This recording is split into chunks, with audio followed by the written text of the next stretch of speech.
Hello दोस्तों, नमस्कार। SM किसी चैनल में मैं आप सब लोगों का दिल से बहुत बहुत स्वागत करता हूं। फर्स्ट टाइम विजिट किया जरूर चैनल को सब्सक्राइब कर लेना, बेल आइकन को हिट करके ऑल सिलेक्ट करके रख लेना। चैनल का लिंक ऊपर आई बटन पे नीचे डिस्क्रिप्शन में मिल जाएगा। एंड आज के दिन की बात करें, जितने भी इंपॉर्टेंट वीडियोस है सबके लिंक नीचे डिस्क्रिप्शन में दिए हैं, आप चाहो तो उनको भी कवर कर सकते हो। तो चले दोस्तों, फिलहाल इस वीडियो को स्टार्ट कर लेते हैं। दोस्तों, आप सभी लोगों को पता ही है कि भारत सरकार अलग अलग टाइप के टारगेट्स यहाँ पे लेकर चलती रहती है। एंड अगर हम लोग शेयर मार्केट के ही हिसाब से अगर हम लोग बात करें तो आपको पता ही है कि जिस सेक्टर को सरकार यहाँ पे सपोर्ट करेगी उस सेक्टर में अगर कोई अच्छा स्टॉक है एंड अगर आप उनमें निवेश करके लंबी अवधि के लिए कंटिन्यू करते हो तो डेफिनेटली आप अच्छे खासे रिटर्न्स यहाँ पे जनरेट कर सकते हो। अभी इस वीडियो की अगर मैं बात करूँ दोस्तों, तो मैं आप लोगों को यहाँ पे बताना चाहूँगा कि आज ही के दिन सरकार ने यहाँ पे दो सेक्टर के बारे में बहुत ही लंबे टारगेट के बारे में यहाँ पे बातचीत की है। राइट, उसमें से एक सेक्टर की बात करें तो ऑलरेडी उन्होंने बातचीत की थी, बट उसको वापस उन्होंने दोबारा रिपीट किया है कि यस, वो अपने जो टारगेट है उसके ऊपर अभी भी कायम है करके। इन दो सेक्टर को अगर आप चाहो तो यहाँ पे क्या कर सकते हो, स्टडी कर सकते हो। एंड इन्हीं सेक्टर की अगर मैं बात करूँ तो कौन से स्टॉक्स आप चाहो तो स्टडी कर सकते हो, वो भी मैं आप लोगों के सामने यहाँ पे जरूर रखूंगा। बट उसके पहले एक एक स्टोरी आपको पता होनी चाहिए कि सरकार एग्जैक्टली क्या प्लान कर रही है, प्लस उसी के साथ साथ इन सेक्टर में पॉजिटिविटी भी है, प्लस उसी के साथ साथ नेगेटिव पॉइंट्स भी क्या है, वो भी सारी चीज़ें आपके सामने रखूंगा। उसमें से एक सेक्टर ऐसा है, अभी पहला वाला जो सेक्टर है वो कई टाइम तक हम लोग को थोड़ा सा प्रॉब्लम में चलते हुए देखने को मिल रहा था, बट अभी वो भी प्रॉब्लम हम लोग को खत्म होते हुए देखने को मिल रही है। तो ऐसे बहुत सारी खबरें हैं। तो चलिए, पहले सेक्टर की अगर मैं बात करूँ तो वो कौन सा सेक्टर है, तो दोस्तों वो सेक्टर है टेक्सटाइल। यस दोस्तों, टेक्सटाइल एक ऐसा सेक्टर है जहाँ पे सरकार मैसिवली हम लोग को बुलिश रहते हुए देखने को मिल रही है। बुलिश रहती है मतलब सरकार ने टारगेट यहाँ पे बताया है कि 2030 तक ये जो टेक्सटाइल इंडस्ट्री है उसको $300 बिलियन के आसपास लेकर जाने की बात यहाँ पे वो कर रहे हैं। इतना बड़ा टारगेट ले रहे हैं। देखिए, मैं अगेन कह रहा हूँ, ये बड़ा अमाउंट आपको लगेगा, बट ये 2030 की बात कर रहे हैं। देखिए, जब भी टारगेट की हम लोग बात करते हैं ना, वो लंबी अवधि के ही होते हैं। राइट, एंड हकीकत में दोस्तों जो पैसा बनता है वो लॉन्ग टर्म में इतना ही लंबी अगर आप विजन लेकर चलोगे तभी बनता है। बहुत सारे लोग यही बोलते हैं कि सर इतना लंबा, तब तो मैं बूढ़ा हो जाऊंगा, ये हो जाऊंगा। तो दोस्तों, पैसा रियलिटी में ऐसा ही लंबी अवधि में ही बनता है।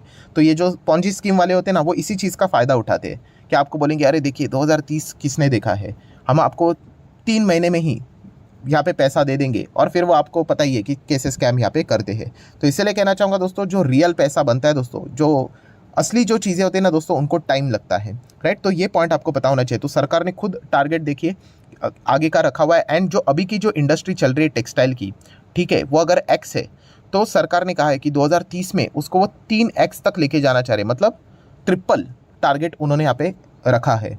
इतना बड़ा वो टारगेट लेकर चले आए। सरकार टारगेट लेकर चल रहे, मतलब क्या होता है बेसिकली कि वो उन सेक्टर को क्या करेंगे, ज़्यादा से ज़्यादा बढ़ावा देंगे, इंसेंटिव प्रोवाइड करेंगे। PLI scheme already textile sector के लिए अवेलेबल है, उसमें और भी वो सुधार करेंगे। तो बेसिकली टेक्सटाइल सेक्टर में हम लोग को एक अच्छी खासी मूव देखने को मिल सकती है। एंड ऑलरेडी हम लोगों ने देखा भी था, बीच में टेक्सटाइल वाले स्टॉक्स ने बहुत अच्छा किया, फिर बाद में कभी ना कभी तो नीचे आएंगे ही ना। ऐसा थोड़ी ना होता कि कभी नीचे आएंगे ही नहीं करके, आ ही जाते हैं। बट अगर हम लोग लॉन्ग स्टोरी की बात करें तो इस सेक्टर में आपको अच्छा खासा स्कोप देखने को मिल सकता है। प्लस अगर हम लोग बात करें इंटरनेशनल लेवल का कंपटीशन, दोस्तों आप सभी लोगों को पता है एफटीए, ये हम लोग को इसके पहले देखने को यहाँ पे मिला था। एफटीए मतलब क्या, फ्री ट्रेड एग्रीमेंट। राइट, इसकी जो शुरुआत थी हम लोग को बहुत पुराने समय से हाल ही में ही देखने को यहाँ पे मिली थी। एंड एफटीए की अगर हम लोग बात करें तो ऑलरेडी टेक्सटाइल्स से जुड़ी अगर मैं बात करूँ तो यूएई के साथ, ऑस्ट्रेलिया के साथ हम लोग ऑलरेडी ये सारी चीज़ें साइन कर चुके हैं, फ्री ट्रेड एग्रीमेंट। एंड अगर हम लोग यहाँ पे बात करें, आपको पता है टेक्सटाइल में इंडिया को अच्छा टक्कर कौन देता है, तो हमारे नेबर कंट्रीज़, बांग्लादेश की बात करें, पाकिस्तान की बात करें, वो थोड़ा सा अच्छा खासा टक्कर देते हैं। एंड इनका जो मार्केट है ना, बांग्लादेश एंड पाकिस्तान का, वो आपको यूके में, यूरोपियन यूनियन में अच्छा खासा देखने को मिल जाएगा। ईयू में बात करें तो इंडिया को इस मार्केट में अभी एंटर करना है, ईयू में एंटर करना है, यूके में एंटर करना है, तो एफटीए साइन करना पड़ेगा इनके साथ। एंड दोस्तों, मैं आपको बताना चाहूँगा कि सरकार ने अभी से ही रिलेटेड यहाँ पे ये बातें सामने रखी है कि वर्क इन प्रोग्रेस चल रहा है कि यूके के साथ एंड यूरोपियन यूनियन के साथ इंडिया का जल्द से जल्द एफटीए यहाँ पे साइन होने वाला है। और जैसे ही ये साइन हो जाएगा तो हम कह सकते हैं बांग्लादेश एंड पाकिस्तान का जो मार्केट है टेक्सटाइल से जुड़ा हुआ, इन सेक्टर में वो खतरे में यहाँ पे आ जाएगा। एंड बांग्लादेश में तो आप लोगों को पता ही है, इंटरनल इश्यूज भी चल रहे हैं, तो इंडिया अच्छी तरीके से इन चीज़ों का फ़ायदा भी यहाँ पे उठा सकता है। बेसिकली बताने का मकसद क्या है कि टेक्सटाइल इंडस्ट्री आपको आने वाले समय में थोड़ा अच्छा परफॉर्मेंस करते हुए देखने को मिल सकती है। देखिए, कोई मेरे साइड से रिकमेंडेशन नहीं है कि खरीदना है बेचना है करके, वैसे हर एक सेक्टर कभी ना कभी अच्छा करता है, ये आपके ऊपर है। देन देखा गया तो बीच में थोड़ा सा टेक्सटाइल सेक्टर किस चीज़ के चलते परेशान हुआ था, वो था दोस्तों महंगाई के चलते। रॉ मटेरियल, आपको पता ही है कि रॉ मटेरियल के दाम कितने बड़े थे। राइट, जो चीज़ पहले 40 पे मिलती थी वही चीज़ अगर 100 में बन गई रॉ मटेरियल, तो आपको पता है आपका फाइनल प्रोडक्ट फिनिश गुड्स महंगाई बिके, मतलब उसका जो एमआरपी रहेगा वो महंगाई रहेगा, एंड चीज़ें महंगी हो जाएंगी तो डिमांड कम हो जाएगा। सो दोस्तों गुड न्यूज़ ये है कि ये जो रॉ मटेरियल है जो पहले मान लीजिए 100 पे चलता था, वो वापस अभी हम लोग को 50-55 के आसपास आते हुए देखने को मिला, मतलब 50-45% प्राइस हम लोग को वापस रॉ मटेरियल की टेक्सटाइल सेक्टर में नीचे आती हुई देखने को मिल रही है। सो टेक्सटाइल सेक्टर की अगर मैं बात करूँ, रॉ मटेरियल मतलब बेसिकली हम लोग यार्न्स की बात यहाँ पे कर रहे हैं।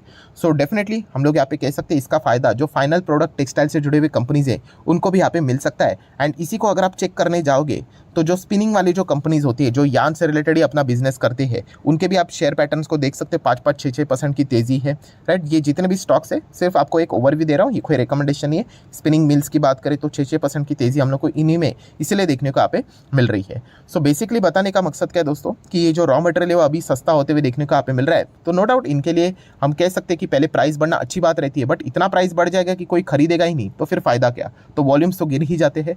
तो वापस अभी हम लोग को डिमांड कम बैक होते हुए देखने को मिल सकती है। एंड जो फिनिश गुड्स वाले जो टेक्सटाइल वाली कंपनीज है उनको भी आप अपने रडार के ऊपर चाहो तो स्टडी पर्पस के लिए रख सकते हो, जैसे कि ट्राइडेंट है जो कि 3% आज भागा, ठीक है। मोंटे कार्लो की अगर हम लोग बात करें, देन रेमंड जैसी कंपनी की अगर हम लोग बात करें, बॉम्बे डाइन जैसी कंपनी आप देख सकते हैं 8-8, 8.25% आज भागी है। तो इसके पीछे का मेजर रीजन हम लोग को यही देखने को यहाँ पे मिल रहा है। अभी ऐसे तो बहुत सारे कंपनीज रहेंगे, मैंने आप लोगों को कुछ चंद एग्जांपल दिए हैं सिर्फ स्टडी पर्पस के लिए, ये कोई मेरे साइड से रिकमेंडेशंस नहीं है। तो ये न्यूज़ हम लोग को ज़बरदस्त आज के दिन पहली वाली देखने को मिली, जो कि थी टेक्सटाइल सेक्टर के बारे में, कि सरकार भी सपोर्ट कर रहा है, 2030 तक का टारगेट भी उन्होंने 3 गुना रखा हुआ है। एंड प्लस उसी के साथ साथ रॉ मटेरियल के दाम भी हम लोग को अभी वापस नीचे आते हुए देखने को मिले, तो आने वाले समय में वापस टेक्सटाइल सेक्टर हम लोग को पटरी पे आते हुए देखने को यहाँ पे मिलेगा। सो ये हो गई पहली न्यूज़। देन दोस्तों अभी हम लोग आ जाते हैं सेकंड इंपॉर्टेंट न्यूज़ की ओर। तो ये कौन से सेक्टर के बारे में, तो दोस्तों सेकंड सेक्टर है रिन्यूएबल सेक्टर। रिन्यूएबल सेक्टर की बात करूँ तो आप लोगों को पता है इसमें ग्रीन एनर्जी आ गया, क्लीन एनर्जी आ गया, राइट, सोलर पावर जैसी चीज़ें आ गई, विंड एनर्जी, मतलब सब कुछ ही आ गया, आप लोगों को पता ही चल गया, जैसे ग्रीन बोल दिया तो समझ में आ जाता है।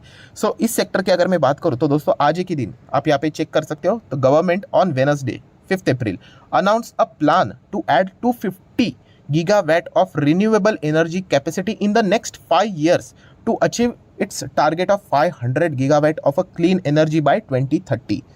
यही पहला वाला पैराग्राफ ही बहुत सारी चीज़ें आप लोगों को बताता है। सबसे पहले टारगेट देखिए, कौन सा टारगेट रखा हुआ है उन्होंने, 2030 का टारगेट, राइट। प्रॉब्लम क्या हो जाता है कि मान लीजिए कल अगर स्टॉक गिर गया तो लोग बोलेंगे सर आप तो बोल रहे थे कि अच्छा होगा, अच्छी तरीके से इनमें तेज़ी आ सकती है।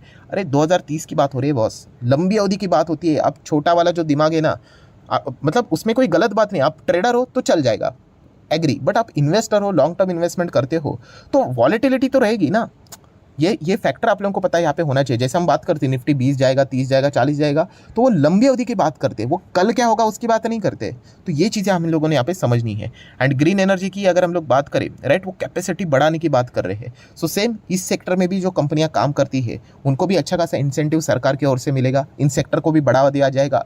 तो इन सेक्टर के भी जो कंपनीज है आप चाहो तो उनको स्टडी कर सकते हो। अभी नाम तो आपको ऑलरेडी पता है, जैसे कि आप चाहो तो टाटा पावर को स्टडी कर सकते हो, ये लॉन्ग टर्म के लिए आप चाहो तो कंसिडर भी कर सकते हो। देन अगर देखा गया तो अदानी ग्रीन भी इसी सेक्टर में, बट आपको पता है कि अदानी ग्रीन अभी हम लोग इसको कवर नहीं करते हैं क्योंकि ये सिचुएशन में अभी फंस चुका है। कभी भी कोई भी खबर आ गई तो फटक से ऐसा गिर जाएगा, तो ये इन्वेस्टमेंट के लायक नहीं है। ट्रेडिंग एक अलग व्यू रहता है जहाँ पे स्टॉप लॉस लेकर लोग चल सकते हैं, बट इन्वेस्टमेंट के लिए बिल्कुल भी नहीं। देन एनटीपीसी बात करें, सरकारी कंपनी है बट ये भी ग्रीन एनर्जी में अच्छा काम करे। रिकमेंडेशन है मेरे साइड से, बट आपको बताना चाहूँगा एक ओवरव्यू देने के लिए कि कौन कौन सी कंपनी इस सेक्टर में काम कर रही है। देन बोरोसिल रिन्यूएबल की बात करें, इनका भी अच्छा योगदान है रिन्यूएबल सेक्टर में। आप चाहो तो इसको एक लॉन्ग टर्म के लिए कंसिडर चाहो तो कर सकते हो, स्टडी कर सकते हो। एमटार टेक की अगर हम लोग बात करें, ये तो मेजर डिफेंस वाली कंपनी है, बट यस क्लीन एनर्जी में भी इनका एक सेगमेंट हम लोग को देखने को मिल जाता है, चाहो तो इसको भी स्टडी कर लेना। देन जेएसडब्ल्यू एनर्जी, ये तो एनर्जी में ही काम करती है एंड ग्रीन एनर्जी में तो अभी एग्रेसिवली एक्सपांड करते हुए देखने को मिल रही है। हाल ही में मैंने वीडियो भी बनाया था जहाँ पे आपको बताया कि कंपनी कितना बड़ा इन्वेस्टमेंट करने जा रही है ग्रीन एनर्जी में, क्योंकि अपनी कैपेसिटी बढ़ाने के लिए, क्योंकि डिमांड आ रहा है, सप्लाई अगर करना है तो कैपेक्स तो करना ही पड़ेगा। तो इन कंपनीज को आप स्टडी यहाँ पे कर सकते हैं। अभी वैसे और भी कंपनीज है, आप चाहो तो रिलायंस इंडस्ट्री को भी स्टडी कर सकते हो, वो भी उसी सेक्टर में, बट रिलायंस में फिर वो टेलीकॉम भी आ जाता है, रिटेल भी आ जाता है, वो पूरी इंडस्ट्री है, राइट। तो बेसिकली ये दो ऐसे सेक्टर्स है दोस्तों जहाँ पे सरकार क्या कर रहा है, फोकस रख रहा है। और ये आज के दिन की बात है, ऐसा नहीं कि बाकी सेक्टर को सरकार ध्यान नहीं दे रही है, राइट। जैसे जैसे खबरें आती है वो मैं आपके सामने आसान भाषा में रख लेता हूँ, तो आपको एक ओवरव्यू मिले कि दुनिया में यहाँ पे क्या चीज़ें यहाँ पे चल रही है। सो आशा करता हूँ वीडियो अच्छा लगा होगा, तो चाहो तो इसको लाइक एंड शेयर कर सकते हो। एंड डीमैट अकाउंट अगर आपने अभी तक ओपन नहीं किया है तो लिंक नीचे डिस्क्रिप्शन में 25 वीडियो की लिस्ट आपको बिल्कुल फ्री ऑफ कॉस्ट मिल जाएगी। आपका नाम, कौन सा अकाउंट अपने लिंक के थ्रू ओपन किया है, प्रॉपर्ली कमेंट सेक्शन में बता देना। तो हफ्ते भर के अंदर अंदर सारे लेक्चर्स मेरे साइड से फ्री ऑफ कॉस्ट प्रोवाइड कर दी जाएंगे ताकि आप शेयर मार्केट को आसान भाषा से सीख सको।